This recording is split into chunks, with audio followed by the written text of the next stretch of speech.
È da maggio che chiediamo alla Regione di avere risposte rispetto alle notizie che ci arrivano dai territori sul blocco delle assunzioni di personale medico e di personale sanitario già in graduatoria concorsuale. Così la CGIL regionale, a fronte delle numerose segnalazioni pervenutele, chiede alla Regione trasparenza di informazioni in merito al differimento delle assunzioni posticipate da graduatoria da oggi al prossimo anno. Noi abbiamo la necessità di incrementare di almeno 5.000 figure professionali del comparto e come minimo 1.500 medici dirigenti.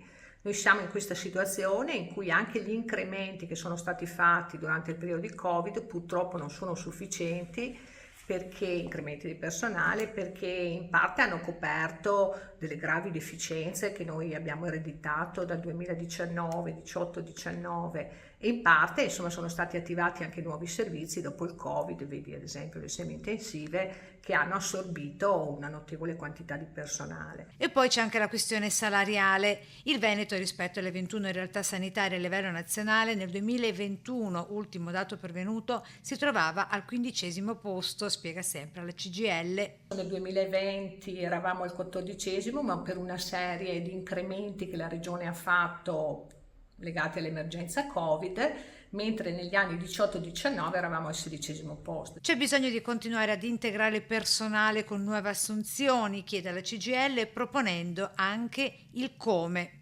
C'è bisogno di fare un'operazione col governo e più ampio il governo con l'Unione Europea per togliere tutta una serie di vincoli che sostanzialmente, se confermati, porteranno al collasso la sanità.